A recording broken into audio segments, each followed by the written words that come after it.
People के वृक्ष के नीचे पितरों की शांति है तो कितने चावल के दाने चढ़ते हैं?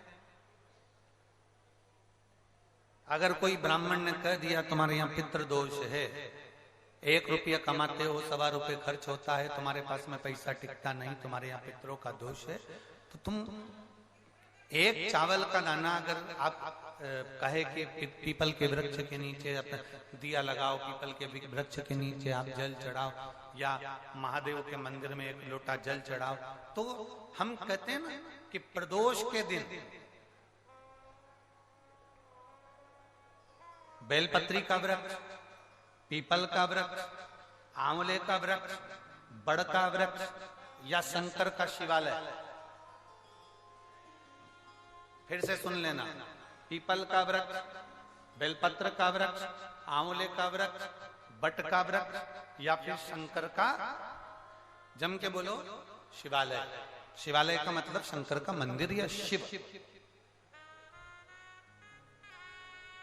प्रदोष के दिन अगर आपको लग रहा है कि हमारे यहाँ पितृदोष है, बहुत तकलीफ चल रही है, बहुत कोई ने कहा पितृदोष है, कोई कह रहा है पितरों का, तुम्हारे यहाँ ये तकलीफ है, पितरों की ये तकलीफ है, पितरों की वो तकलीफ है, पितरों की ये तकलीफ है, बार बार अगर कोई कह रहा है तो फिर आपको उसमें स्मरण करना पड़ेगा कि हम चावल के कितने दाने भगवान शंकर को समर्पित कर दें कि भोलेनाथ हमारे पितरों को तृप्त कर दें। हम तृप्त नहीं करेंगे, हमारी सामर्थ्यता नहीं है कि हम पितरों को तृप्त कर सकते। आप में से कोई है जो पितरों को तृप्त कर सकता है? संसार में कोई नहीं जन्मा जो अपने पितरों को, अपने पूर्वजों को तृप्त कर दे। गया जी का पिंडदान कर लो, तर्पण कर लो, तिलांजलि दे दो, घर में ब्राह्मण भोज करा दो, साधु भोज करा दो, संत भोज करा दो, तुम दुनिया भर का सारा 50 काम कर लो, उसके बाद भी तुम पत्रिका किसी को दिखाओगे तो वो भी कह देगा तुम्हारे यहाँ, फिर वापिस कहेगा कि पितृ दोष है। अब तुमने अभी इतना अनुष्ठान करा, इतना पिंडदान करा, इतना तर्पण करा, इतनी तिलांजलि करी, इतना सब कुछ करा, इसके बाद वापिस पितृदोष आ गया, फिर वापिस पितृदोष। क्यों? दुनिया में ऐसा कोई नहीं जन्मा जो अपने पितरों को तृप्त कर। आप अपने घर के लोगों को तृप्त नहीं करते, जो जिंदा हैं वो उनको बोलो री भाई, जीजियो सही है कि गलत है?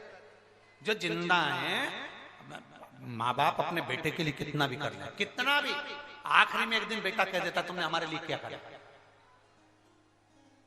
बहू के लिए कितना कर लो, आखिरी में बहू कह देगी वो तो जेठानी को ज्यादा करती है, देवरानी को ज्यादा करती है, हमको करती है, अपनी ननद को ज्यादा करती है, बेटी को ज्यादा करती है, बेटी को लगता है कि बहू को ज्यादा करती है,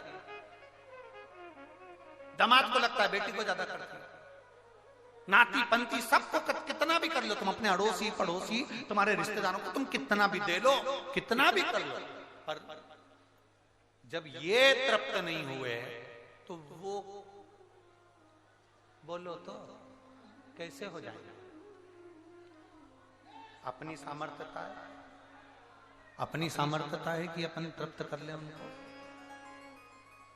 अपनी कोई सामर्थ्यता नहीं है कि अपन पितरों को तृप्त कर ले, या अपनी सामर्थ्यता के अंतर्गत नहीं, ये अपनी सामर्थ्यता नहीं है कि हम अपने पूर्वजों को, अपने पितरों को तृप्त कर। तृप्त कौन करेगा?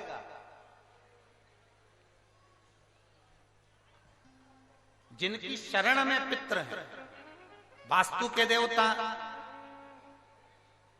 भगवान शंकर, काल सर्प दोष के देवता भगवान शंकर, जितने दोष होते हैं पितृ दोष के देवता भगवान शंकर, तो हम तृप्त नहीं कर सकते। अगर इनको तृप्त करेंगे तो देव अधिदेव महादेव करेंगे। आप 7 चावल के दाने, या तो पीपल, बेलपत्र, प्रेशर, गला पकड़ रहा हल्का सा, पीपल, बेलपत्र,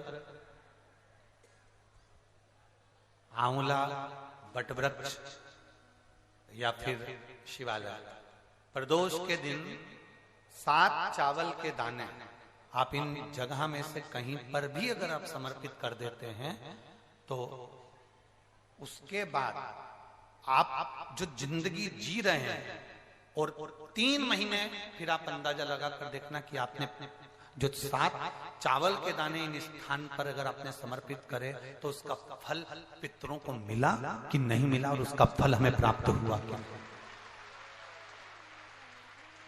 ये वो स्थान है जहां प्रदोष के दिन 7 अक्षत चावल का दाना भी हमारे पितरों को, पूर्वजों को तृप्त कर देता है।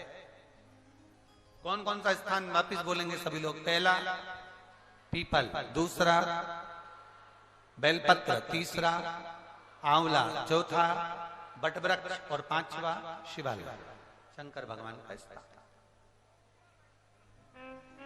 अब इसको समझना आपके ऊपर निर्भर है। समर्पित शिव कथा का आपने सुना, सुनने के बाद आपने धारण किया तो उसका फल तुम्हें मिला। धारण करोगे तो फल मिलेगा। एक पत्र है, देखिए, मुक्त किया जा सकता है। ध्यान से सुनना रे भाई। कई लोग कहते हैं कि श्राद्ध पक्ष आ गया, ये कर लेना चाहिए तो प्रेत योनि से मुक्ति हो जाएगी। पितरों की शांति के लिए ये कर लेना चाहिए तो पितृ मुक्त हो जाएंगे। पहले तो एक बात अच्छे से समझ लो, पितृ मुक्त नहीं होते, उनकी शांति होती। क्या होती है? जम के बोलो जरा। उनकी शांति होती है। जब आप किसी तीर्थ में स्नान कर रहे हो, जब आप किसी तीर्थ में हो, स्नान कर रहे हो, पुण्य कर रहे हो, सत्कर्म कर रहे हो, भजन कर रहे हो, कीर्तन कर रहे हो, मंत्र जाप कर रहे हो, तो उसका एक अंश, एक भाग हमारे पूर्वजों के खाते में, हमारे पितरों के खाते में जाता है, उनके खाते में पहुंचता है। ये निश्चित। आपने किसी ब्राह्मण को भोजन कराया, भले आपने पितरों के निमित्त नहीं जिमाया, कोई ब्राह्मण को 1 गिलास पानी पिलाया, भले आपने पितरों के निमित्त नहीं पिलाया, पर आपका एक अंश उसके खाते में चला जाएगा। उससे क्या होगा? पितरों की शांति। और समझ लो, गया जी में पिंडदान कर देने से क्या पितृ मुक्त हो जाते हैं? बद्रीनाथ जाकर कपाल क्रिया करने से क्या पितृ मुक्त हो जाते हैं?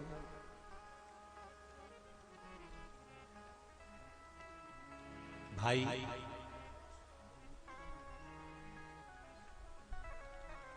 गया जी जाना तो वहां के पंडा जी से पूछना, हम यहाँ पिंड दान कर देंगे तो क्या वो मुक्त हो गए? पंडा जी कहेंगे, आप अपने पूर्वजों को गया का पिंड देकर, उनका पिंडदान कर कर आप उनको भगवान विष्णु के चरणारविंद में छोड़ गए। पर आप घर जाना तो घर पर जब जब श्राद्ध पक्ष आए तब ब्राह्मण को भोजन जरूर करना। भले तुम भूख मत देना, कौवे का मत निकालना, पर एक काम जरूर करना कि ब्राह्मण भोज कराना। उससे क्या होगा? 16 श्राद्ध में जब हमारे पितरों को, हमारे पूर्वजों को पितृलोक से छोड़ा जाता है, तो वो सबसे पहले जिस घर में रहे होते हैं, जहां उनका पिंड घर में दिया होता है, जहां रहे होते हैं, सबसे पहले वो वहां आते हैं, सबसे पहले वहां आएंगे। और अगर तुमने उनकी तिथि पर, उनके वार पर अगर आपने भोजन करा दिया है, तो उनकी मुक्तता नहीं, उनकी शांति हो जाती है।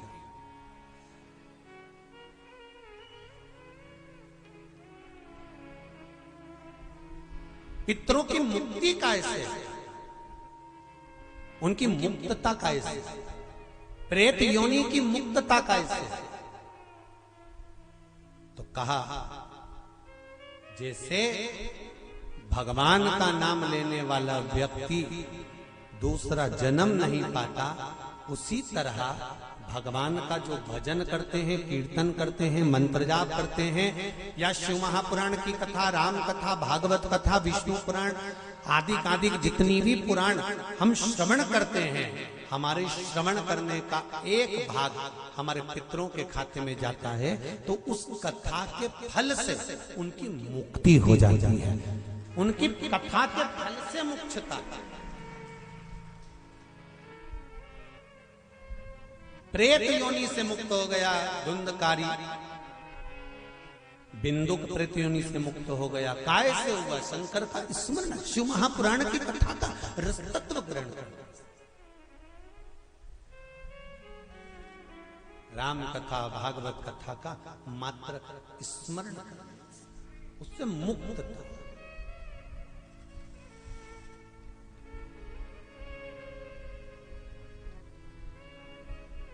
श्राद्ध पक्ष में चाहे चातुर्मास के अंतर्गत श्रावण का जो महीना चल रहा है, इस श्रावण के महीने में आप जो भगवान शंकर को 2 लोटे से जल चढ़ा रहे हो, 2 लोटे नहीं हो, घर में 2 कलश नहीं हो, तो कलश के ऊपर एक कटोरी भी रखकर लेकर 2 कटोरी से आपने अगर जल समर्पित करा है, इसका एक अंश हम पहले भी कथा में कह कर आए हैं कि आप शंकर भगवान को जब जल चढ़ाते हो, शंकर भगवान को जब जल समर्पित करते हो, उसका एक अंश घर में रहने वाले प्रत्येक मनुष्य के, प्रत्येक जीव के खाते में चला जाता है।